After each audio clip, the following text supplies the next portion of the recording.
Good evening, everybody. Welcome to Opening the Door, episode number 18. If you don't know who this guy sitting beside me is, and you're in the bearded community, talking about this guy here, I'm going to ask you, have you been sleeping under a rock? Like, honestly, where have you been? Do you know what your first name is? And I say that because right here beside me is one of the guys who not only did he pretty much set the foundation for bearding in general, men's grooming in general. This is freaking Eric Bandholz from Beardbrand, everybody. Welcome, and thank you for coming in. Yeah, man. Thanks for having me. I'm excited for this chat. Carrying on the conversation we're having in the green room, as they say. If I had a green room, if I had a green room, I think I would actually take advantage of it and use it, in general. I got a comment here. Let me see. I'm on the wrong screen. There we go. I'm on the wrong screen. Excuse me. Beards and banjos. Brian, hey, buddy. Thank you for coming in. I appreciate you, man. So, how? Oh, no. We lost him. I guess this is not my show, unless he kicked himself out. So, I was going to run your show for you, Scott. I hit the wrong button. Sorry about that.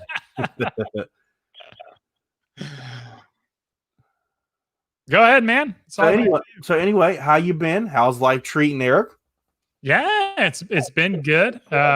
It's finally cooling down here in Austin, Texas. So it's getting into jacket weather, which I appreciate. And we're coming up into, we call it around here growing season. A lot of our customers start growing their beards out in September. So we've had like a September beard promo going on all month long. And we just launched a couple of new kits, the shower and the grower kit. So that's been a lot of fun. And we're just trying to keep some energy going and stuff going. And we've got a few things up our sleeves for October and November as well. So I'm really stoked for the fourth quarter. Now, I know a lot of you guys, you do the No Shade November thing, and that's great. It's for a good cause, not just to grow your beard out for what it stands for as well. But I'm here to tell you, you need to do it all year round. You need to do that. You really need to do that all year round. I think you'll appreciate your beard even more. I really, really do. So you have a September growing season you were talking about. I've actually never heard of that.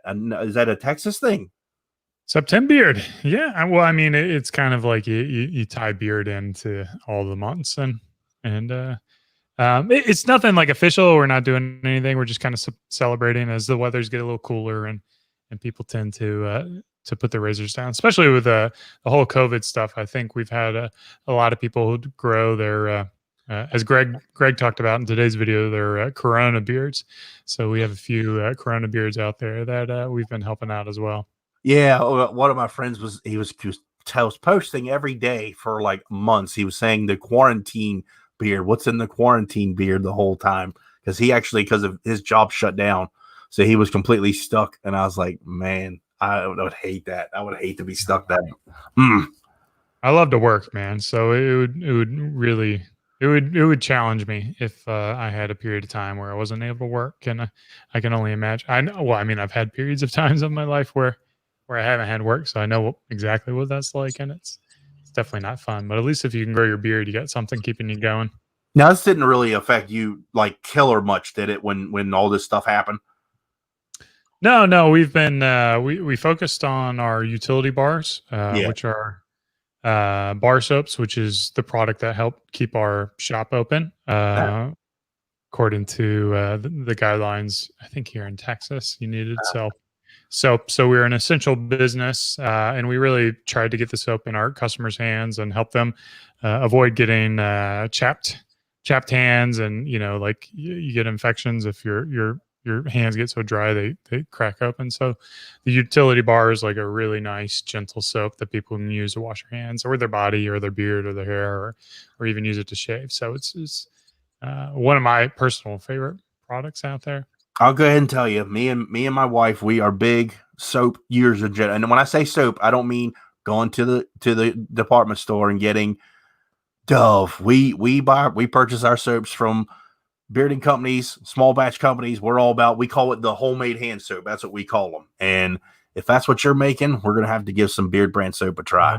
We take it. I mean, we do it the Beardbrand way. It's cold saponification process. Yeah. Mm-hmm. So we're mixing lye and oils. We don't use any palm oil in there, which I think a lot of companies are doing. It's not really in our product ethos to be against palm, but there's certainly sustainability issues where you have deforestation because of the palm farms.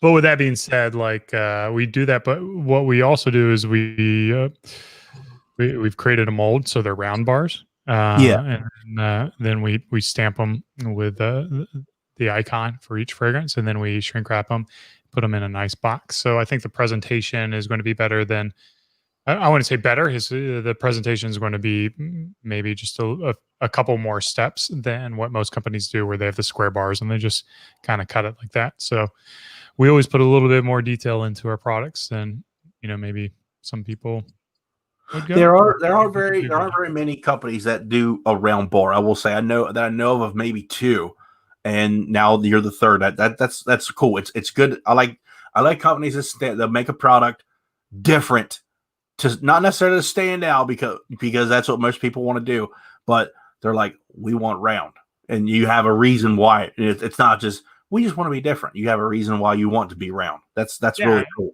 I mean, in my opinion, it fits the hand perfectly. Like your hand really does well with like the round shape, kind of like this. And then if you apply bar soap directly on your skin, if you have sensitivity to wash rags or something like that, it's just like a really nice bar to use. And then if you want to use it as a shave soap, you can put it in like your shave bowl and stuff like that. So it's just a good. I mean, we worked on that product for 3 years, and we don't launch a product unless we believe it can not be different in the marketplace, but be exceptional in the marketplace. So I don't know of any other soaps out there that can function as a hair shampoo and a beard wash and a body wash and a shave soap like our utility bar. Okay. All right. So Eric Bandholz, gotta ask you just to get to know the man behind Beardbrand. How old are you? How old am I? I'm 39 years young. We're the same age, and that's something. That's awesome. You class of 99? Class of 99, yes, sir. All right. Sweet. I watched your video with Tyson, and you said you are a South Carolina Gamecock. Did you go to school there? Gamecocks. That's why I'm naming the dog Rooster. That's what I thought. Okay.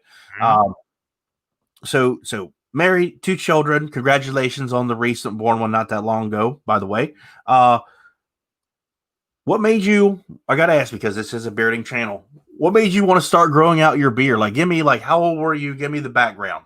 Yeah. I mean, the story goes back all the way to really when I could start growing facial hair. I've always viewed myself as a guy, like a bearded guy or a guy that preferred facial hair. I remember in college, I would always have like sideburns. When I was a late bloomer. I didn't hit puberty until like 17 or something like that. And so I couldn't really grow anything. I think I had like some sideburns or a little goatee.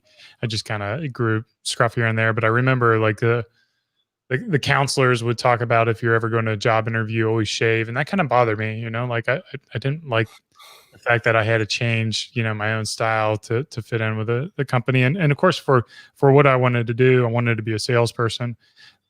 That was kind of the expectation of the time, 2003. Okay. So, but what I would do is I would shave and then get my job and then just try to like push the limits a little bit. Like once I felt like I wasn't going to get fired, I would grow my facial hair out and see if like the boss said anything about it. But I never really grew it long until I was involved with this charity called Beards Because out of Charlotte, North Carolina. And they would do, you grow your beard out in November for Beards Because, and you would use the awareness of having facial hair to tell people about their cause, which was helping with battered women and people who were dealing with domestic violence. And so I did that, and that's when I really started to get immersed into the community. This probably was like 2007 or 2008. And I grew my first beard for like a good proper month, where like the neck was going out and the mustache was, it was all grown out, and I just loved it. Like I just loved it so much. I love the community, the guys who were running Beards Because, and you know, of course, the experience of growing the beard out. And I only kept it for like I didn't keep it that long, but it was just like enough. It was just enough a hit for me. It was kind of like an addiction, right? It's to grow my beard out. That always stuck with me. And then when I finally, I I got fired from that job during the recession or whatever back in 2008, and I grew my beard out for probably like 3 months. After that, that was the next year, 2008, and then ended up shaving it again to get the job at Merrill Lynch, and then quit working at Merrill Lynch and properly grew out my first beard, and that would have been 2011. So that was like my first, like that's when I found not Beards Because, I found Jeff's Beard Board. I don't know if anyone else knows Jeff's Beard Board. That was like the OG bearded community back in the day, and I was just on there all the time, meeting the guys and sharing my stories, sharing photo upgrades or photo experiences, and then I mean, what is that? Geez, that's like 9 years ago, nearly a decade ago. It's crazy. Yeah, that's been quite a while, I will say. At this time, when as you're getting the big old beard going on, are you using something to take care of that? Are you figuring it out? Where did you turn to? Like what made you think about it? So I didn't do anything. The fact that this happened.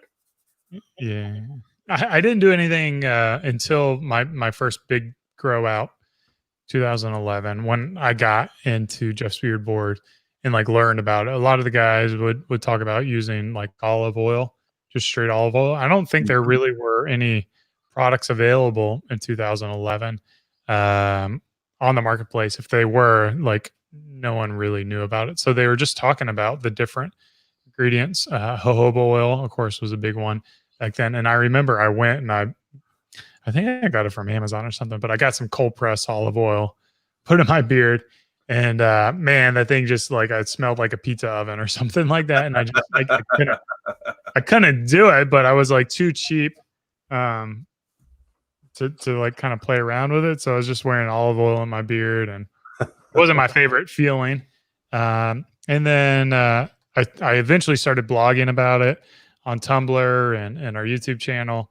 And I got connected with Jeremiah of the Bearded Bastard. I don't know if you know him or not, but he sent some products, and that's when that was my first beard care products, like proper beard care products, was the Bearded Bastard. Okay, so your first products you used were the Bearded Bastard, and what I got to ask, what was the scent you used? Yeah, well, I mean, he only had Woodsman and Morocco back then, so it was those two, and then he came out with Opium Den. Oh, that's so good. Yeah. So, yeah, that's what we started with. Woodsman. Woodsman was probably the first one. Was probably my preference between that and Morocco. Yeah, and Opium Den was pretty good. Jeremiah makes like some really good smelling beard oils. Yeah, he does. So at this point, I'm guessing that Beardbrand wasn't in your brain at this time. No, of course it was. I mean, Beardbrand. Yeah. Beardbrand. After attending the 2012 West Coast Beard and Mustache Championships in Portland, Oregon, was when I got the inspiration for Beardbrand. So that was February 2012 is when I had the idea, and then that's when I started the YouTube channel. So you can kind of see that. I created the YouTube channel like a day later.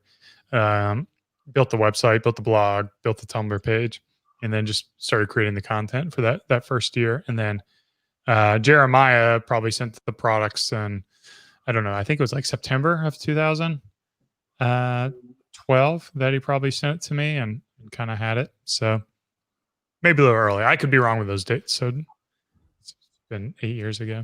So don't quote me on that one. So you went all in though. Just, I'm doing it. This without a hesitation. That's a big step. That's well, I want to say I went all in, like growing the beard, and Beardbrand was always like a side project for me, right? Yeah. It was always this. I always had the vision for it, but I wasn't really able to execute on it as a full-time thing until probably August or September of 2013. So it wasn't until like a year and a half later of having the initial idea that we were building a company that could potentially be sustainable and pay me money or raise me money. Oh my goodness! I got a $50 super chat from Babel Beard. Hey, thank you, Colin. He's been around for a while. Appreciate you very, very much. Thank you very much. Good to see him on the stream. He just released something today. Crazy label, I will say, Colin. Very nice label. Good job, man. Yeah. He's got the coolest looking labels. Oh yeah, Colin. He has the perfect name, the Wizard. It fits Colin 100%. It really does. So you actually answered my next question. I was going to say, tell me the pinpoint of where you were all in, and what was the reactions of everyone around you when they're like, what? Because at that time, you got to admit that if I remember correctly, beards and such wasn't such a big thing, and people are like, what?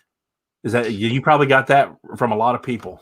Yeah, I mean, like if it's easy to see now, 8 years later, what the market's like, and not really like kind of discount all the stuff that we did back in the day.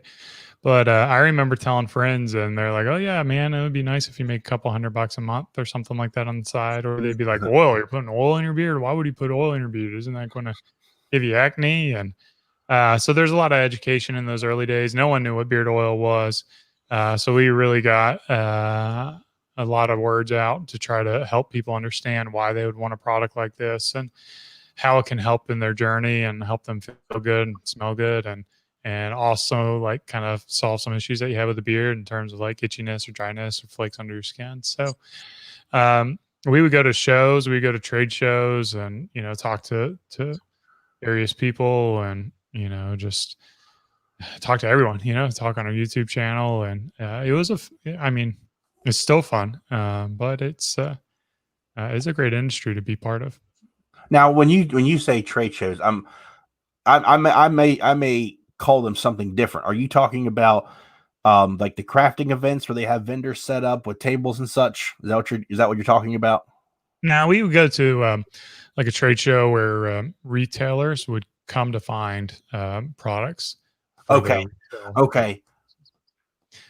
So there's a few different ones, but we would try to go towards like the ones that would attract like indie brands, so like, because we kind of fulfill in those early days, not like we could serve a Walmart or a Target or something like that. We would have to find other kind of like independent retailers out there. Okay, because I was double checking because my wife and I, we go to craft shows, which is similar, but it's different in local towns and stuff. And you see beer companies left and right out there now. And yeah, that's got to be really hard. That's got to be a really hard way to build a business. But I know I did a podcast with the founder of Schmidt's deodorant. They make all natural deodorant, and she said that's how they started up in Portland. It was a farmer's market. It wasn't like a crafter's market, but I would imagine that pretty much any farmer's market you go to, you're going to see some kind of beard care there, whether or not it's a beard care specific company or they have beard care in their product line. Okay, I was as soon as you said trade show, I was like, I think I know what he's talking about because I've never actually been to one of those. You got to remember, my wife, we're on a farm, man. She sends we go to eat the food. We always go to places like that.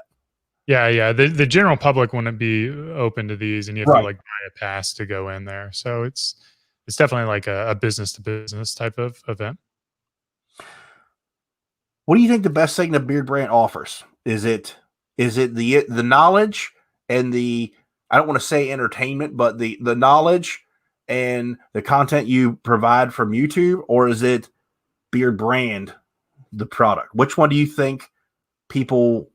What do you think people appreciate more, in your opinion? I think everyone interacts with Beardbrand for different reasons. Our mission is to make men awesome. Like that is why we exist. It's to help guys love the guy who's looking back at him in the mirror. And we believe that when that person loves the person who looks back at them, then they then have kind of that confidence to love their family, to love their coworkers, their bosses, their employees, and then ultimately become like a leader within their community. And we believe that we can make the world a better place from the ground up, from an individual level, by helping individuals become better versions of themselves.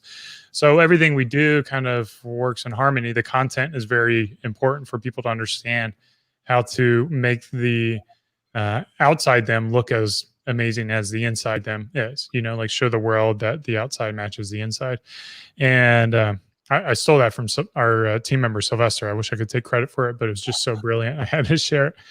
And then, the products obviously help in that as well. So it's the tools that you use to achieve your goal, and then it's the information you use. So I've always said that like our products, the reason we sell products is to generate profit, to help tell that mission and to help spread the word and to help more guys.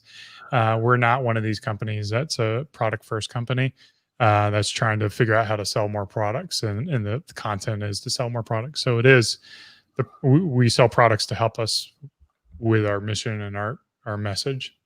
Tell me about some of the growing pains that you went through when the business started to take off. I got a laundry list a mile long. Which ones do you want to know? I mean, like any and every problem that you can imagine, we've dealt with. We started with 4 business partners, and one of them kind of backed out, so we lost one of our business partners. We worked with Jeremiah in the early days. We used to sell his products, and that relationship fell through, unfortunately, and we had to deal with that. And then we tried hiring people, and we got really, probably one of the biggest problems we had was we got really lucky with our first hire, and we thought every team member was just going to be as amazing as our first hire, and we didn't do the right due diligence to build our team. I want to say like find the right people, but to give them the structure that would allow them to be successful. So learning how to communicate and manage and be a good leader for them was a really long journey. So and then of course, I don't know. I would say those were probably like the biggest problems that stick to the top of my mind. Which of those? You didn't run out of product, did you? I mean, that's man, yeah. I've run out of products. We still run out of products, especially the whole stuff. Like that's just. I mean, to me, of all the problems to have, selling too much products is the best problem to have. So I mean, like I would take that product every single. Like if I could sell out of all my products tomorrow, I would take that. Like that's certainly not really a problem.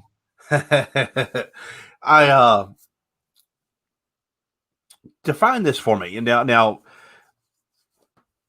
I've worked with another company before, and I think they're kind of similar to who you're trying to reach as a I may say this wrong, as a demographic, or who you're pushing towards. Urban Beardsman. Yeah, man. That's who we contact.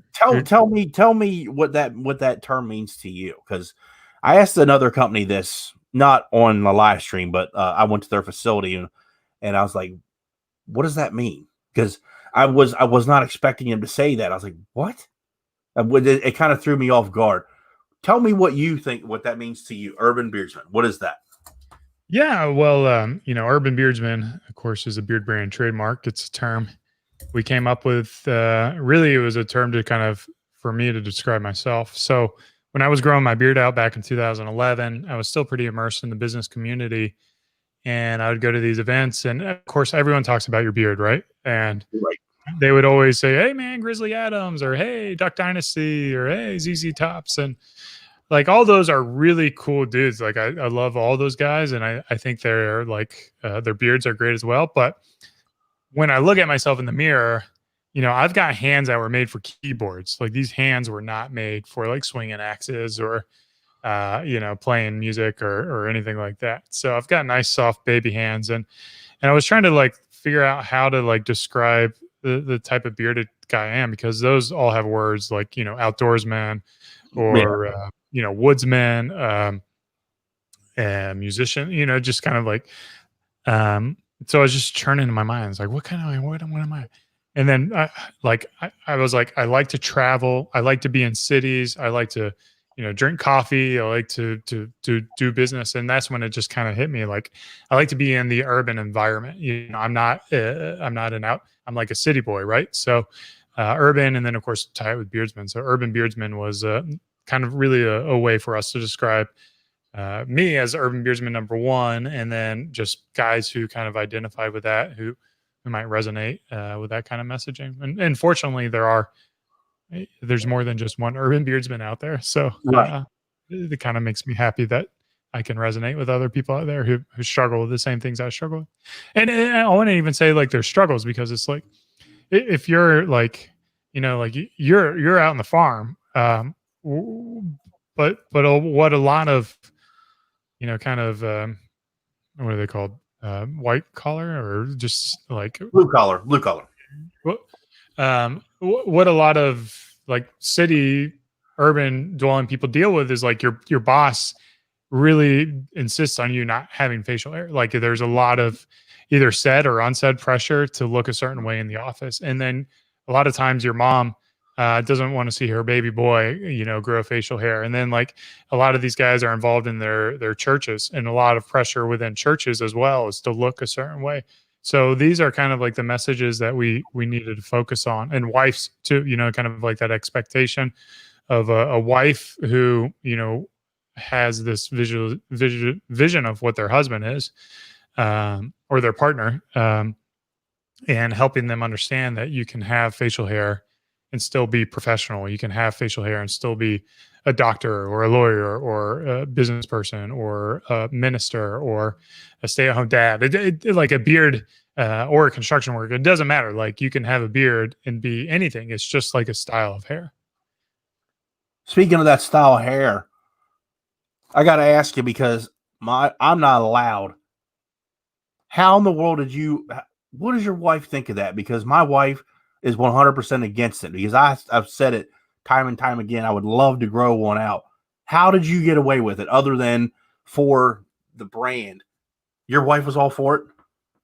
No, I think she thinks it looks hideous. I want to grow one just to say I've done it, and she won't even let me attempt. Oh no, like, I don't know, man. Like, you live once and then you die, and it's just a hairstyle. And I get a lot of shit for it, and that doesn't really bother me. But my wife, she signed up. She knew what she was getting into when she married me. She knows, like, I beat to my own drum. I say inappropriate things. Like, I'm okay, like, being, and I think to a certain degree that's kind of what attracted attracted her to me, was just my willingness to. Because when we met, the story between my wife and I, like, we were in college, and it was like early in the night. We were at a dance club, and there was no one there. Maybe there was like 15 people there. I was there, and she was there, and then maybe like 10 other people. And like the beginning of the night when like no one's dancing. Well, I was that dude to get it going. And I was like the only guy on the dance floor, just dancing it up, having a wild time. Like, and I'm this 6'5" guy, and my arms are like flailing everywhere, and my legs are flailing everywhere. And she's like, I like that guy. He does his own thing. So I think she's kind of drawn to that. And the mullet, good or bad, you kind of get things like the mullet, or, a yurt, or many other things. I had the conversation. We were talking today. I was talking to my wife, and and be leading up to this interview, I've been watching a lot more of the Beardbrand content and stuff, and she asked me. She said at first, because she doesn't know like everyone like by exactly who they are, and she goes, "Is that the guy with the mullet?" And I said, "Yeah." She goes, "Don't even." She reiterated again. She said, "Don't even." I was like, "You don't like my mullet?" She don't like him at all. She just thinks, she goes, "No." Get her on here. I'll change her mind. I'll change her mind. I don't know if she is she there. Bring her on. I'll sell her. I've got some things up my sleeves. I know how to talk to women. I know how to talk to men too. I know how to talk to people. I get her on. I think she's outside because I don't hear her. No, she's my wife. I have an amazing wife. She's ever since Dumpster Fire 2020 has been going on. She's been gardening everywhere, canning everything, and that's pretty much what she's been doing every weekend in the kitchen. I don't hear anything. No, she's not inside. She must be out on the farm. All right. Well, If she comes in a little bit later, have to work on her send her a another text. The mullet's cool on you and Dan C. It is. Does Dan ever like take his hat off? Very rarely he takes his hat off. I will say, He needs to keep that hat off all the time. Show off that mullet. You know what I'm saying? See, Mandy's take on me growing one out is she says I would look like Michael Bolton because you could see it's starting to go further back, and she goes, "You're not going to look like Michael Bolton." I'm like, "What does it matter?" I'm like, "It's going to look awesome regardless." Yeah, I mean, like, we all die one day. You know, it's just a hairstyle. What like, I don't know. What's she going to do? Divorce you over your hairstyle? Well, maybe. No. I think if it boiled down to, she say you couldn't stand it because once my hair starts to get thick over here, I just got to go. And I know that's exactly what she'll say. Once you won't even be able to stand it. And if I went like this, you want to bet? I bet you she would say, okay. She would do it. She would like, let's see how long you can last. I don't know what she'd do if I do it. Yeah. A new challenge, baby. Well, it's like growing a beard. We'll have to talk about this another time because we may have to work on her for this one. This is good. This is going to be good. What do you guys think? I think with Eric's help, and if you guys like, and I'll even put it on Instagram and everywhere. I'll just start tagging her. I'm like, we're bringing the mullet back. Eric, you need to talk Scott into growing out his mustache. I've tried, Brian. I've tried, and Eric is a perfect example of a killer mustache. He has had different types. I just can't do it. When it gets so long and I eat it, I know I have to suck it up and move. I can't do it. I've tried. I don't know how you all do it. Dude, you just it's just, you want a cool looking mustache, you just gotta deal with it, right? You know, some things you just gotta suffer through. So back in the longest, my mustache literally, like if I pulled it straight down, it'd come down to here. Jeez. It was that long. And that was definitely a lot more pain to manage than this little chevron mustache. So, what is your favorite style of facial hair that you have used or worn, I should say? Me personally? Yeah. Like all the beard styles you've had, what's your favorite? Well, I've got a video coming out. My next video coming out. I can't be spoiling it. It's the #1 style. I didn't know, man. You guys are getting unreleased information. See what happens? On the channel? I don't know if I should spoil that. I don't know. All right, here's the deal. I'll spoil it, but all the people watching this got to say, "Hey, I knew about this first on the video." All right, deal to all the guys in the comments. I'll take their silence as an agreement. I like the beard stash. I think the beard stash is I think it's, I don't know. I think it's just like a really cool style. There she is. Hey, are you over there? Christine, come here. I have someone who wants to talk to you. No. Come on, Christine. That's her middle name. Her name's Mandy. If you call anyone by their middle name, they answer. Yeah, I don't listen to my mother, and I ain't gonna listen to you when you call her. So, Mandy. Yes. You have to come over here. On camera. You gotta be on camera. I gotta see who I'm talking to. You know what happens when you're on camera? It ends up getting 15 pounds, and your hair always looks bad. So my hair looks glorious. So we're sitting here chatting. Is that a mullet? That's exactly what this is. A mullet. This is Eric Bandholz. This is the owner of Beardbrand here, and he wants to talk to you. We're gonna work on you, and we're gonna bring out the mullet. No. Hey Mandy. How long you been married to Scott? Working 3 years. 3 years. That's been your greatest. 3 years married, 5 years together. All right, 8 years together. You guys have been together for 8 years. Five. Yeah, 3 of the 5. Oh, 5 total. 5. Yeah. Clearly, I'm not good at math. 3 married. Okay. You've been together 5 years. Yes. Scott's 39 years old. He's got another 50 years to live, right? Let's hope so. Yeah, we'll call it 50 years. So you guys got another 50 years together, the two of y'all. Now, what I'm asking is like, Scott wants to grow a mullet out. Can't you just let him grow a mullet out for 1 year? So here's the thing. It's going to be hard for him, right? He's going to be like, oh, I can't handle this. I can't do up. And he's going to need your support. He's going to need your you're the power of the family. You're going to need to help him through. He was PG-13. He has said foul words himself. All right. Well, here's the deal. I told him then. I said, if you grow the mullet, then I get to grow the bush. Oh, that sounds like fun. All right, now that sounds like a good trade, Scott. Yeah, there you go. You got it. Worse, the angry or a mullet? I was like, now which one are you going to be able to put up with? It's going to be so angry. Well, I'm doing it. Man, I think we're done here. That's done. He's got it. And I know he can't stand the hair to touch his ears. So the mullet, you see, you're cut out in the ears. So he'll be able to handle the party in the back or whatever. What is it? Business in the front, party in the back. Right. So have you seen, can you imagine him? He's going bald. Okay. He looks like Michael Bolton. We're all going bald. I mean, that's why he's got to grow it now. He's only got a few years left. He's got to do it now or he'll never do it. It would be all thin, and I'm like, no, I'll chop it off in his sleep. I'm not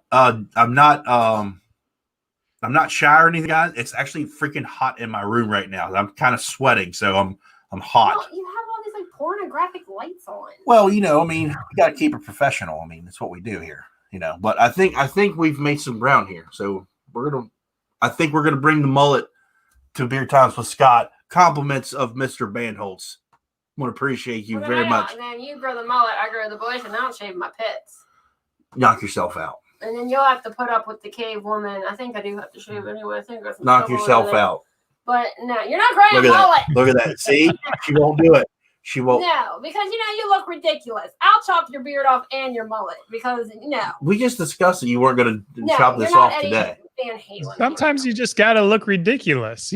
Sometimes you just got to make mistakes in life, right? Well, and if Scott's going to be making mistakes, you want him to make a mistake with his hairstyle, not with anything else. No, I'm telling you, that hairstyle is a huge mistake. Yeah, I mean, just think about what's you're adding. Think about this when stipulation. No, there is no mullet. You look like Michael Bolton. This is time, love, and tenderness. See? When Scott grows out his mullet, no one else will be attracted to him. You're not going to have to worry about nothing. Let me see your He's going to look so hideous. Spin your chair around. She wants to see it. I'm going to take my headphones off, so I can't hear you. Look at that. That's badass. No, that's that is fine. The mullet, this isn't a trailer mullet. The one that you're not growing, that mullet is fine. That's at least groomed. That is tailored, Well, I made videos. I've got videos for him to watch and learn. So no, if you live I'll let you do it for maybe 6 months. If it looks like that, I can probably deal with it. I was like, but if you're going trailer trash mullet, you ain't having it. You all heard it. All right. Thank you. We can thank Eric Bandholz. Cameo. The mullet will debut. Then I don't have to shave. We'll see who can last the longest. Look on camera. You see it? Yeah. Shake the hand. Fine. We'll see who wins. I won't. And then you guys are saving on razors too. You don't have to be buying any razors no more. I won't shave that for 6 months. I can outlast you because I've gone 6 months without shaving. I've gone 6 months without sex. I will win. Oh my gosh. Well, you know what? My virginity almost grew back. You're going down. Because if I would have won a year, I would have been a reborn virgin. This is the greatest open door session ever because I will now have permission to grow out the awesome mullet. You ain't gonna be able to do it. We'll see.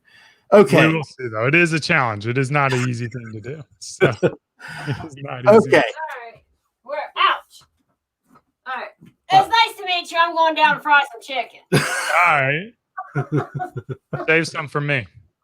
All right. I'll mail it to you. Being a husband and a father. Going back to open the door, guys. Being a husband and a father, how do you balance? Because you say, and I know you're a busy guy. You're traveling and stuff a lot. How do you balance it? Yeah. It's got to be hard because I know I saw your schedule. You are a busy freaking dude, man. Yeah, I mean, I wouldn't say I'm that busy, but it is challenging. And I think this year I haven't been traveling at all. Like I think I have like 100 miles that I flew before the whole COVID lockdown. And but previously, like I think it definitely made it harder to connect with my oldest daughter because that was the early days of Beardbrand, and I was going to all these trade shows and trying to line up deals. I was out, pretty much every other week. I was traveling, and I think there's always a little bit of guilt that I have between obviously my first love, my wife, and then second love, my family, and then my third love is Beardbrand, I would imagine. So it's just a challenge, it's a challenge to be able to find that balance because someone talked about it like the 4 burner strategy. Like if you only have one line of gas going into your stove and then you have 4 burners, if you turn them all on, one of them's not going to get as hot, or all 4 of them are going to be subdued. I think one of the things that I'm okay with is a little bit of that balance is being able to, not grow the business at all costs and not, also at the same time, have a wife who understands my drive for building a business, and she allows me to spend time in the business. So I don't know. It is hard. I think it takes a lot of communication and some stress and just the right fit too, like personality wise. But I think balance is something that I've had to learn and grow into over the years. Has she been when I'm sure when you're making Beardbrand, starting making the scents and stuff? Was she testing everything, getting the smells and before anybody else as well? Yeah. She smells all the stuff. We got a new fragrance coming out for Black Friday as well. So shoot, you heard it here, people. Yeah, new fragrance coming out. It's just a limited edition that we're doing for the holidays, and when that one's gone, it's gone because we're only making one batch of fragrances. So nice. What is your favorite product that you offer? If you had to pick one, what would it be? And Scott, they're all my babies, man. I know, man. Every single product that we make a Beardbrand, there's been a lot of heart, soul, struggles, pains, revisions, like lessons learned with it. I still I could probably talk for an hour, maybe not an hour, maybe 20 minutes on every single product we have. But I would say like probably the utility bar is my favorite product. But Bono 777 is asking, will you ever make a wide tooth comb? Maybe. I don't know. Not anytime soon, but it's been brought up in our community. Oh, what's it called? Slack channel, company Slack channel before. So maybe. How many times have you been called James Hetfield for the mullet? That's funny. Well, dude, like it's been like nonstop since the mullet kind of get like right now it's like a proper 80s mullet. Like I would not wear this style normally, but I'm trying to grow it out to like, maybe more of like a MacGyver kind of mullet. So it's going to be a little bit longer on the sides, a lot more flow in the back, and maybe eventually just take it to like a Greg Brzezinski length or something like that. So I might be just growing it back out again. But yeah, I've been getting the James Hetfield all the time now with this hairstyle. Eric Bandholz is a pioneer. Yes, he is. What Joey Hookham saying, what should his first Beardbrand product be? I mean, it just really depends on what his current inventory is, maybe the question is what should be your first Beardbrand fragrance? That's what I was going to say. Will be your fragrance. That's what I was thinking. Yeah, because so our best sellers are Old Money and Tree Ranger in our silver line. And if you're looking for value, Lumberyard in our white line available at Target. And across the board, in any single product that you get from Beardbrand, if you understand how the product was designed and formulated, it will live up to your expectations. What's your favorite band? Favorite band? I get into that indie music. So lately it's been Lapsley, but I could do Radiohead all day long. Oh, The National, Alt J, kind of all those slow and depressing kind of music. Okay. Now I got to ask you this question, and you may say no, but have you ever tried anyone else's product just for not necessarily to compare or anything? Just like, let's just say the set example. Let's just say this. Let me try one of their. I want to try. Have you ever tried anyone else other than your own? Well, I mean, we started with Jeremiah's products, and then I've got friends in the industry as well, like Candy Handlebar. Doug over at Candy Handlebar is one of my favorite people on the planet. He's just a really amazing guy. So he sent me some products, and we've exchanged products and stuff like that. So, but we tend to really just be focused on our customers and the needs of their customers. And so I don't do like this market research where I buy a bunch of our competitors and see what everything else is. We just kind of formulate on our own needs in-house. Okay. Advice to small batch companies or smaller companies. Yeah. I mean, it's hard. It's really, really hard. Yeah. Everything about business is hard. I know we get a lot of flack for having the prices that we have, but the reality is we probably wouldn't exist right now if we weren't able to have those prices. The margins that you have in these products allow you to hire people. They allow you to invest in equipment. They allow you to put food on your table, to put a roof over your head, and to ultimately make the business sustainable.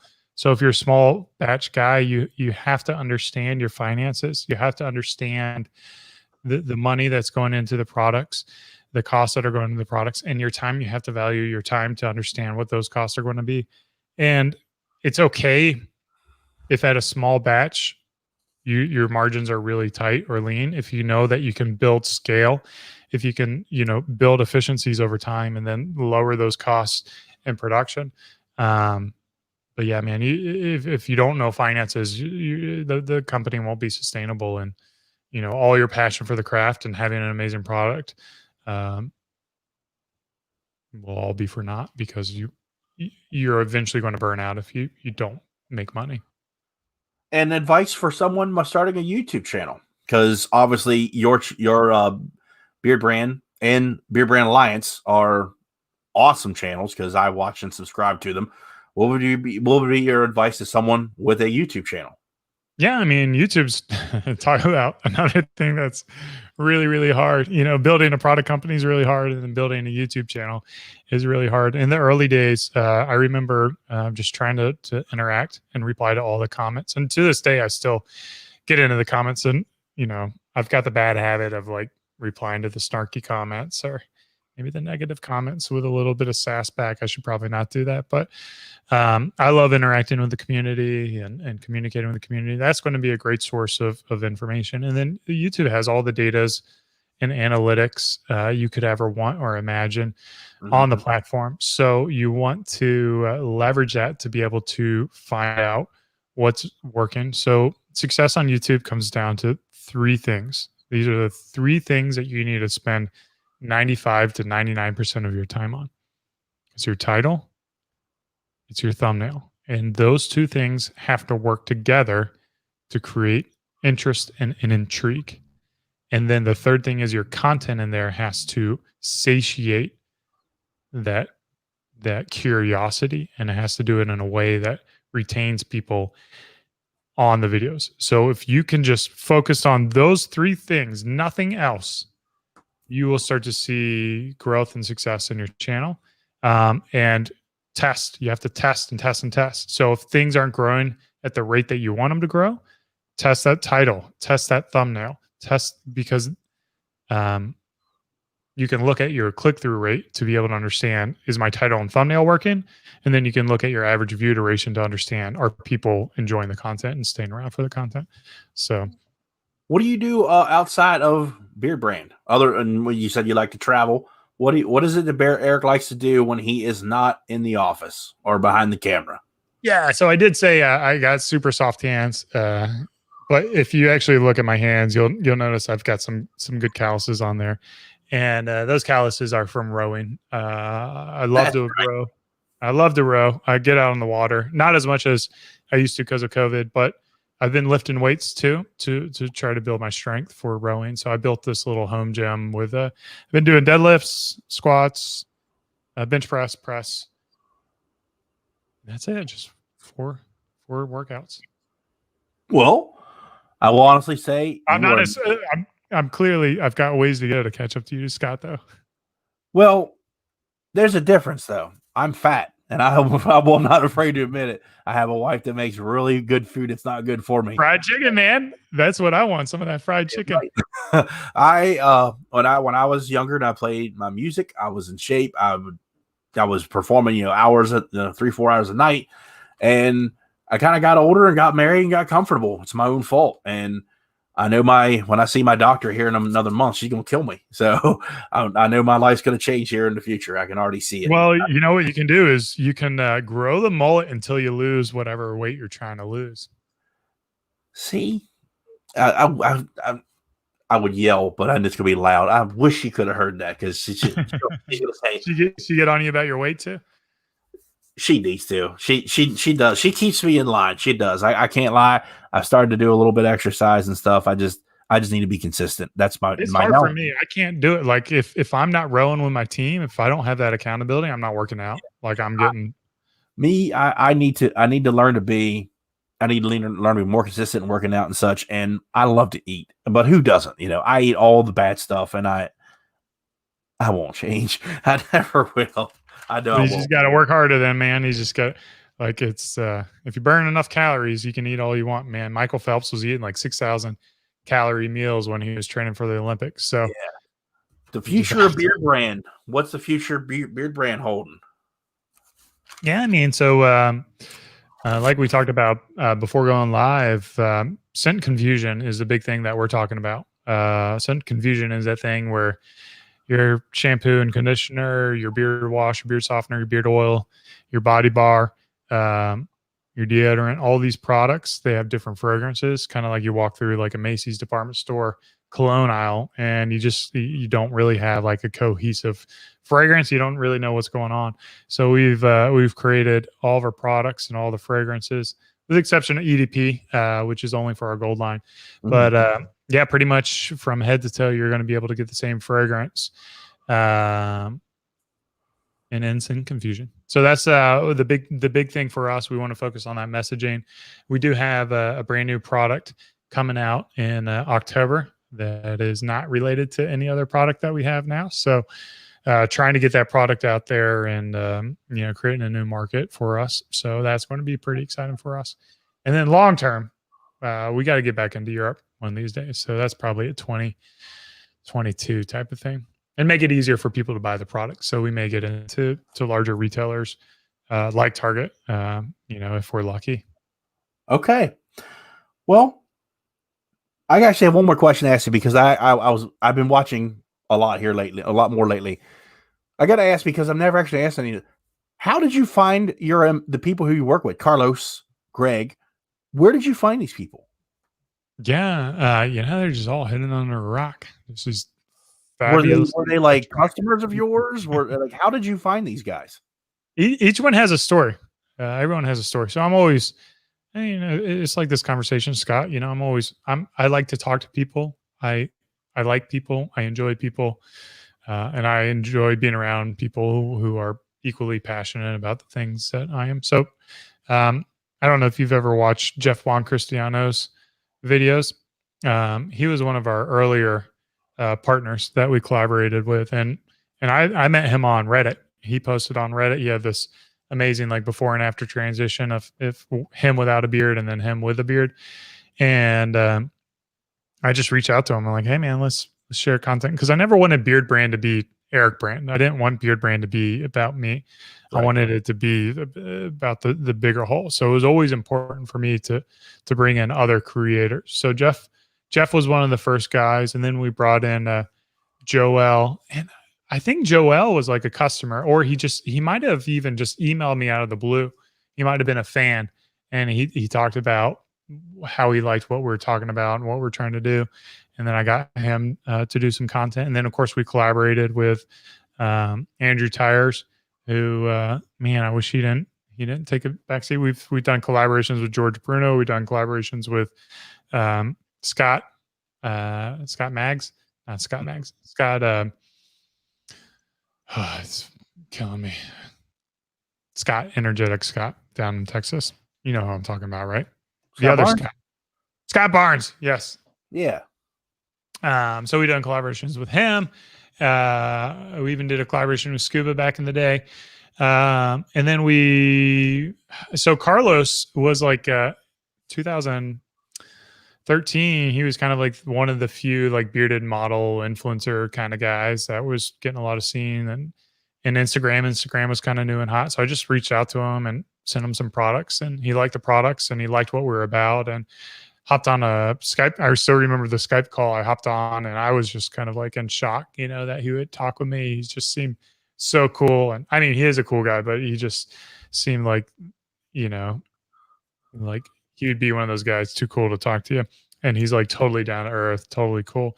So very lucky to build that relationship with Carlos. And then Carlos reached out to Greg period of time. His job was to build relationships with other creators. So he reached out to Greg, and Greg was all about Beardbrand. So each one kind of has a story, and we've been really lucky that, I mean, Carlos came on board, like 2013 or 14. He's been creating content for 6 years now. Greg, kind of the same thing. Greg's been really loyal to us, and of course we're loyal back. I think we try to make sure that we really, our core value is freedom. So everyone's got the opportunity to leave Beardbrand at any time, and we encourage that. We want them to choose to work for Beardbrand, and we want to create an environment where they really love creating for Beardbrand. And we're lucky that Greg and Carlos and Ben Wilson too. Ben Wilson I met at Minfluential, Aaron Marino and Antonio Centeno's conference that they put on in Atlanta. I met him, and he's just super cool dude. So just meet people and see if they're down to collaborate, and if they are, they'll do it. I was answering that question because I was like, he's got a guy from Portugal, he's got a guy from Philadelphia. I'm like, how did you get these people? I'm like, in my head, I'm like, how the hell does he know this guy? Now I get it. The four main guys on the Alliance channel: Ben's in Germany, Carlos is in the UK, Greg's in Philly, and then we're down here in Austin, Texas. So it would be great if they're all here in Austin. It would make filming a lot easier, but we do what we can. Well, I know we're getting close to shutting this thing down, because I think you said we have about an hour. So I want to do this really quickly. Are you ready? Yeah, I was born ready, dude. Do you have a piece of paper and a pen? If you don't, we'll skip it. Well, I got scrap papers. There's writing on this side. Do I have to draw something? And I've got a Sharpie marker. Okay. Right. Print your name. Print your name. I have everyone do this because a lady I work with, 50, 60 years old, could not sign her name in cursive.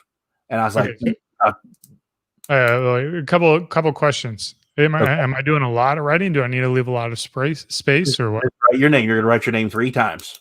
Write my name. Do you want me to write my name 3 times? Print it, write it in cursive, and then give me your John Hancock. Okay. Because a lady I work with could not write her name in cursive. And I was like, I probably can't do it in cursive either. So this is my one version. That would be like, and then this would be like if I was doing like a little bit of here. I see. Okay. Yeah. And then cursive, I don't really do cursive. So it's like my signature is the problem. So let me try again. I'll try cursive. I'll try to do like a proper cursive. That it also you go to show to how well people's handwriting is too.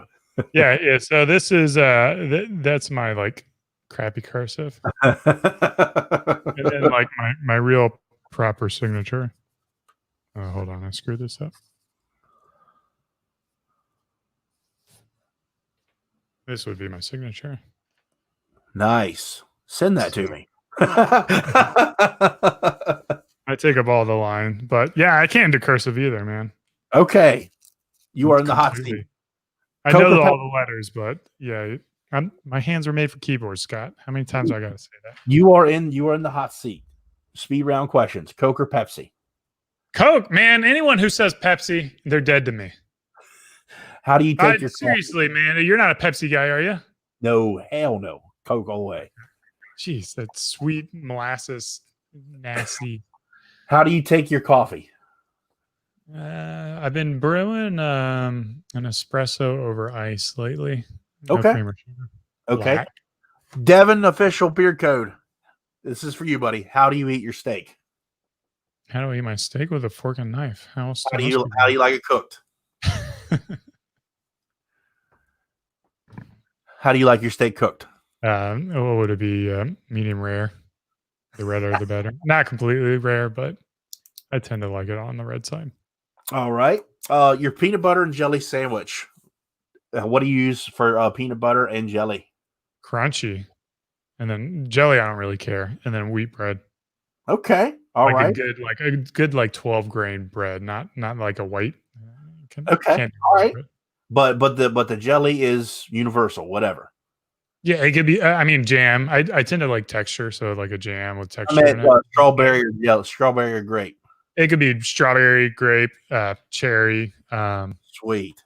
I mean, blackberry. I probably want to do raspberry. Peach. I could do peach. But okay. Pineapple on pizza. Pineapple on pizza. Yeah, I mean, yeah. Who doesn't like pineapple on pizza? Okay, you got to pick one: beer, bourbon, or scotch. Bourbon. And what would it be? Well, if I'm going to the store to buy alcohol, it'd probably be a Mullet. Okay, all right. Good choice. Really good choice. Have you ever used beard butter? Well, I mean, our utility balm, the first ingredient is shea butter, followed by mango butter. So if you want to get into details, our utility balm can also technically be a butter. Okay. So I'll give like a technically no, kind of sort of maybe yes. Okay. Okay. Do you prefer to use a comb or a brush for the beard? Comb, baby. Dude, have you seen our combs? Yeah. This is a perpetual emotion.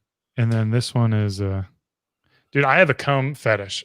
This is probably, if you guys ever follow Beardbrand, we come out with new comb designs every 3 months, and they're all limited edition. This is we call this Serengeti Plains because it's got like zebra pattern and like leopard shit in there.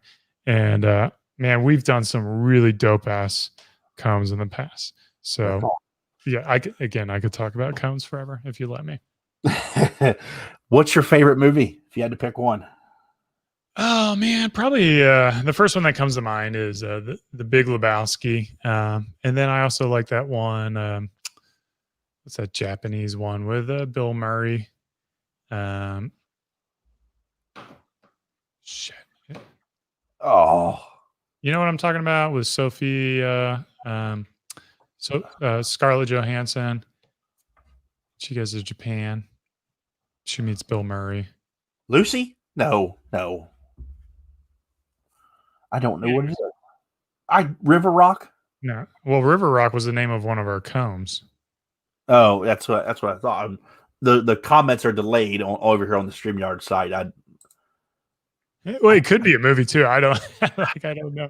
You remember what's the name of that?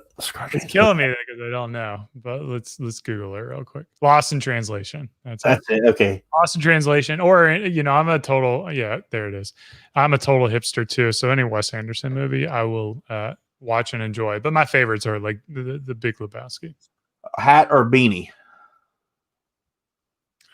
It's Austin, Texas, man. Can't wear a beanie here. Too hot. But if it's cold, I wear what's appropriate for the weather. Okay. Are you Chuck Taylors or a pair of just regular sneakers? I got these Koyos, Koio. I'm wearing them now. They're like this minimalist. They're like Sambas. They're like Adidas Sambas. But they use nice leathers, which is pretty cool. I got them on sale. So yeah, regular sneakers. They're black sneakers. If you you find the Aladdin lamp, you have 3 wishes. What would they be? Aladdin lamp, 3 wishes. Mm-hmm. I'd wish that all the people that I love, including myself, could live forever. Maybe. I don't know. Or live until the world explodes. Or until society explodes or something like that. And yeah, man, I pretty much have all my wishes, just like to be able to I don't know. You could pass them on to other people too if you wanted to. Yeah, I mean, I wish that I wish that people would I guess if I had a wish, it would be that people would be open-minded towards the beauty of free markets, and voluntarism would be another big one for me. Okay. And big believer in markets and capitalism. I think that's a thing that will lift people out of poverty. And then also I wish that people would take the time to invest in themselves and learn to love themselves. Okay. Like one beard oil forever. What would it be? Temple Smoke. Okay. One company you would like to try. One company I would like to try. Beer product company. I mean, kind of going back to the earlier question, I don't stay in the loop too much, so I would throw it out to. Can I try one that I've already tried, or it's got to be a new one? Your call. I'll go with. I'd try something. Whatever Doug's doing new at Candy Handlebar. I'd like to try his stuff again. It's been years. Okay. One thing that I don't know about Eric Bandholz is. One thing you don't know about me. I'm pretty transparent. I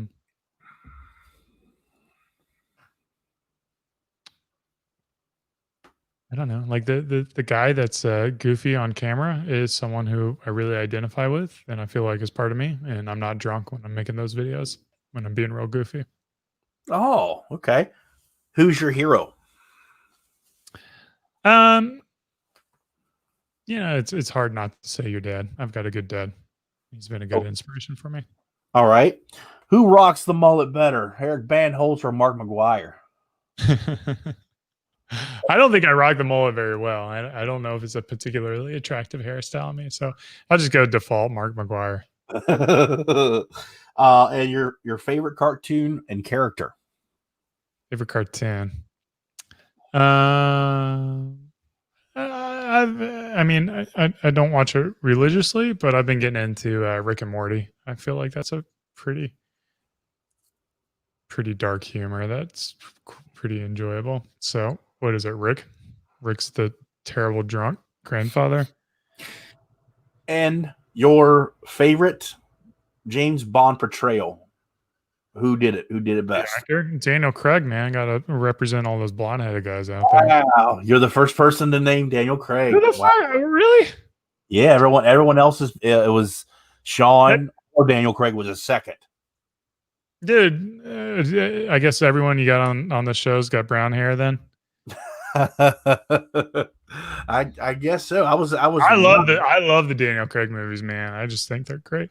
I still remember that scene where he's like tied to the chair and there's like a hole in the chair and they got that big old fucking rope and it's like smacking his balls and he's just kind of a badass. I'm the type of guy whenever I like to watch things like that, I watch them in like a binge, and that's the next series I want to get on my list and watch. That's why I've never watched them all, so I'm like, which one's? Yeah, that's why I've been asking people that question all the time. Yeah, and then for our age too, like Pierce Brosnan and GoldenEye. It was just so epic to the,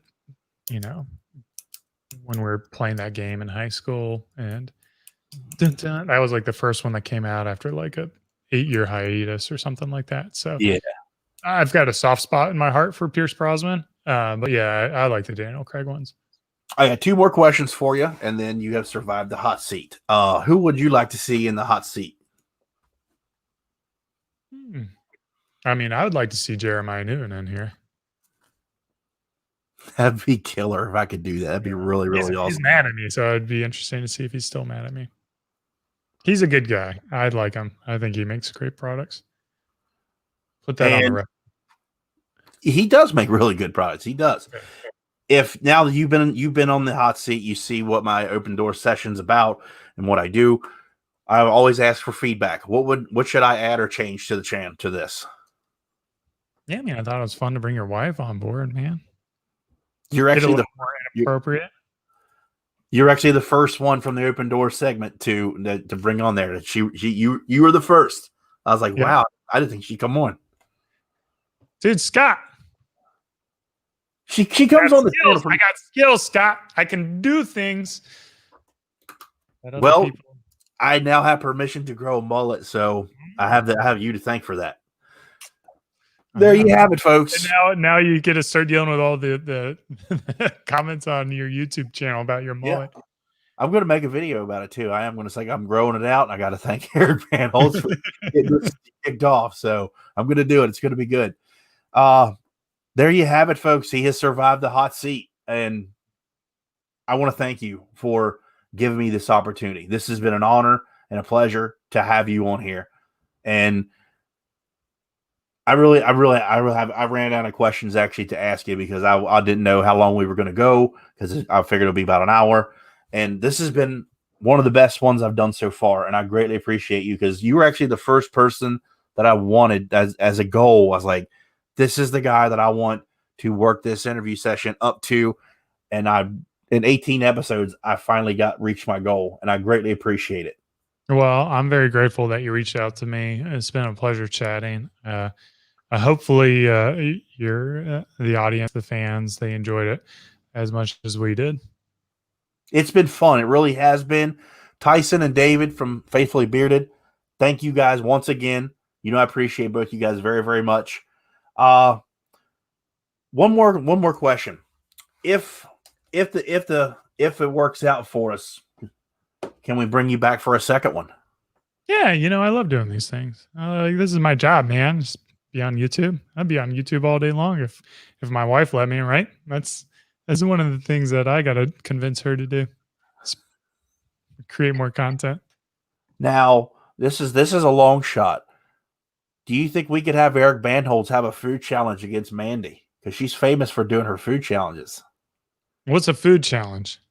You it's legitimately like this. We each had a box of cereal, and she destroyed me in it. Like eating, like the quantity wise, or the whole box of cereal before I did.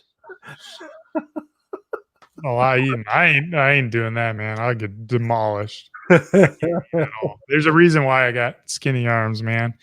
My body's not ready for that kind of intake. It's been fun doing this with you. It really has been, guys. And I don't know how much longer Eric wants to get on. If you have a question to ask him, do it now. That's all I can tell you. No one's texted me. Wow, I'm surprised. I did not expect that. Wow. Yeah. I wonder. I think my mom got me. My mom got me. I'm waiting to see if anybody's got any questions to ask. I'm not seeing anything yet.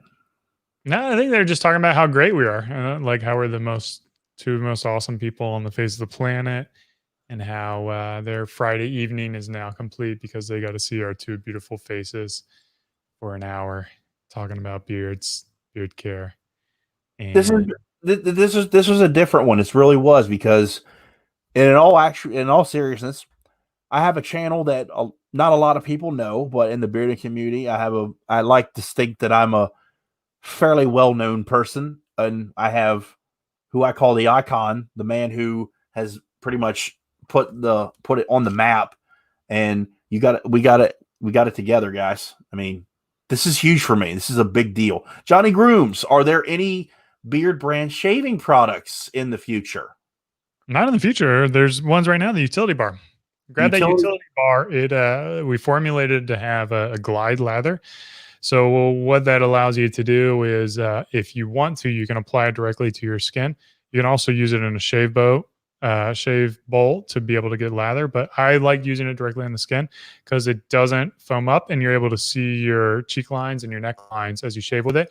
And the lather is just it's so slippery that you'll just be able to cut really easy. So grab some of that utility bar, and then of course you can finish it off with a utility balm as a moisturizer if you wanted to do that.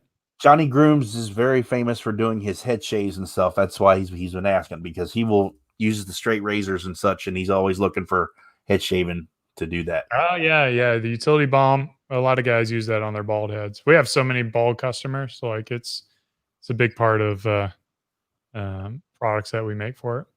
Tyson's asking, will there ever be a Beardbrand CBD line? No plans for that. Okay. No plans. But it's funny. One of my buddies just told me to come up with one because he uses a CBD product and he didn't want to deal with scent confusion. So I don't know. Who knows what the future will be, but not very likely for us to do a CBD oil one. I can honestly say I've heard nothing but amazing things about people who use it, but I don't, because of my job, and I don't have a fancy job. I just work in a hardware warehouse. They will drug test anybody at the drop of a hat, just for whatever reason. And if they catch wind that I'm using that, I guarantee you they'll want to drug test me. And I don't do any kind of drugs at all. And I don't want to go through the hassle. Like, I've been asked, and companies have offered to pay me a good bit of money just to do a review for that. And I'm like, I just don't want the hassle at my job. I really don't, because they'll be like, I'm testing this. Do you have a problem? And I don't even want to have to go to the office and deal with that. Have you ever talked to any of the sharks that have passed from Shark Tank? Well, first I want to tell the bearded shark. We love bald people. That's like a big part of our customers. So I wasn't throwing any shade that way. I just want to be clear. Like, a lot of our products are formulated for guys who are bald. So the sharks, I think I tweeted at Mark Cuban one time, or I sent a thank you or something. But yeah, they run into so many people. I'm just a small fish to them, to those big old sharks. If Eric was to pick any celebrity to use Beardbrand products, who would it be? If you guys like football, man, Fitz Magic last night. That guy's like my hero. I love that guy. Yeah, I don't know him, George Clooney, Brad Pitt. I don't know. I admire a lot of people, but let's say Ryan Fitzpatrick. We'll go with him. Good choice. That's a good one. I'm reading the comments here. I feel like a goof because I don't watch any sports anymore. You think I'm crazy? We don't have cable TV here at my house. We can go next door and watch it. We just don't watch enough to constitute to pay for it, and we really don't. And like everybody I work with, they're like, "You don't watch this game? You didn't watch it?" I'm like, "What are you talking about?" They're talking about the basketball playoffs today, and I'm like, "What happened?" I didn't even know. I had no idea what happened. And apparently, ShipStation plays a bunch of commercials with me on it for sports. So if you ever do watch commercials, you may see a commercial with me. James Harden. That'd be a good one for Beardbrand. James Harden. Yeah, we may have something in the works because he's down in Houston, not too far away from us. So we'll reach out to him, see if he wants to come by the barbershop or not. That'd be awesome. That'd be really cool. I have yet to try Beardbrand. That's on my list to try soon. You can't be a beardo and not try Beardbrand. I'm slacking. Very true, Mo. Very, very true. Yeah. I mean, it's we got some fragrance samples out there. If you want to save money, head to Target. I believe in our products. I think they're great. And then if you don't think they're great, we'll get you your money back. So no big deal. Well, I think we're going to have a review of some Beardbrand in the future here on this channel if you guys are wanting to see that. So be on the lookout for that in the future. Mr. Bandholz, do you have anything else to add to Open the Door Session episode 18? No, I mean, like, the big thing that we fight online that I just, want people to know is like, we care deeply about the community. We care deeply about the products. We're obviously very proud of the products. A lot of people think we're this giant, big organization. And, if we're a small beard care company, we certainly are well established and large, but we've got 15 employees. We're a small business that we're trying to build our business, and we're trying to take on the likes of Procter and Gamble and L'Oreal and really like set the standard for what quality products should be. So, like I probably shouldn't say this. I care a lot, and it hurts me. I mean, I get through it. It's not a big deal, but it hurts me when like people aren't in favor of Beardbrand. Like I want to win you over. I want to show you that, we're doing everything we can. But there's a few things that we're not willing to do, and that's sacrifice the quality of our products and, subsequently the costs involved. As a sustainable small business, we need to have margin and to be around for years to come. So we do have 3 product lines, different price points. The white line you can get at Target, which I think is incredible bang for the buck. And then our gold line, which has, cologne-like fragrances. And then, nicely in the middle is our silver line. So we really do try to serve as many people as possible with the highest quality products. And we do try to create content for you guys to help you on your journey, even if you do choose to go without Beardbrand. So if you see someone throwing shade to Beardbrand, maybe just like friendly reminders of I don't know, the things that we are doing and have been doing and will continue to do. All right. Well, one last question from Mo here. When did you stop considering Beardbrand a small batch company? I mean, I'm going to. I still think we're small. We're still like, yeah. We've got a lot of opportunity. I think the opportunity is for Beardbrand to do $100 million in revenue to have millions of customers, and we're not even close to that. Like we haven't even hit the tip of the iceberg. So I want to fight with Gillette. Like I want to take them down. I want the voice of men's grooming to come from a company that loves beards, not from a company that loves shaving. And like shaving's okay, and we've got nothing against it. But if you want to pick someone to fight Gillette, try to pick one who cares about their product and their customers, not some VC backed. I mean, you can pick whoever you want, I guess is who you want, but you don't even have to pick sides. But yeah, that's my take on things. So, okay. Well, gentlemen, to everyone who's watched, I want to thank all of you all for tuning in. I know it's a Friday and the majority of you guys are getting off work and all that good stuff.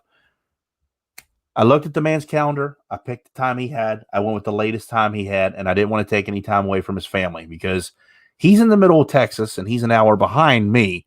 So I had to work around his schedule as much as he would work around mine. And to all of you all who tuned in or who are tuning in, I can honestly say this, that I have achieved the goal that I wanted for this Open the Door session today. This is the guy that I was trying to get from day one. I just never told anybody. Actually, the only one who knew was the guy I work with, and he's actually in here. He knew. And today he come up to me and he said, "Are you ready?" I said, "Yeah." He goes, "Show me." And I did. So I want to thank you. I want to personally, seriously want to thank you for coming on here. This really does mean a lot to me. It really, really does. Well, Scott, I'm happy to share my time with you, and it's been a lot of fun. I'm glad. Now I got to ask you, just because it's randomly coming to my you're not a metalhead by any means, are you? Nah, back in high school, maybe a little. I listened to Deftones and Fear Factory and Mudvayne and those bands, but it's been decades since I listened to that stuff. We're gonna work on him. We're gonna work. See, he got me to get the mullet. We're gonna work on him a little bit. There you go, man. experimental mullet. You never know. We just may put an album out. What do y'all think of that? It might happen. What mic am I using? It is the Snowball. It's the blue Snowball. It's nothing fancy. Thank you, Mo, the Bearded Shark. Love you, brother. Gift from Mo. It's a $50 plug-in USB. It's nothing fancy schmancy. But I'll tell you, if you're looking for a like the stand holder, the company I go to is a BSW Audio. They've got some great stuff on there. Okay. So. Oh, what mic boom? I'm sorry. This honestly, I didn't read it correctly. This. Well, I don't know if he was talking about the stand or not, but I guess I assumed it because he mentioned the Snowball. Yeah, I didn't read the boom. This actually, I got it from Amazon. It was nothing fancy schmancy, guys. I don't even know how much it was. I don't even think it was $20. Timothy Bearded Strickland, will you be putting your stuff in Walmart? I don't think you'll do that, considering you already have it in Target. Maybe. There's a maybe. I mean, it's up to Walmart, right? You know, like I can't force my products in there. If I could, then we'd have distribution everywhere. But yeah, we're open to being in Walmart. Nice. Well, guys, I'm going to cut this guy loose because it's working on 5:30. It's 6:30 here. I want to thank you, man. Seriously, I'm going to continue to thank you. It's been fun. It really has been fun. I didn't want to come in and be like, why are you so great? And I wanted to get to know Eric Bandholz instead of and I'm pretty sure you do get pressured from time to time when people are like, who's this guy think he is? I'm sure you do get that from some people. Maybe. I don't know. If they do, I just assume the positive intent. So do you see that, people? Positive energy. That's what it's all about right there from the man himself. Bob Ross positive energy drinks. That's all we need in the world. I'm telling you. Great stream. Got to do another one. Yes. We're going to bring Eric Bandholz back whenever he wants to come back. He's got an open invitation.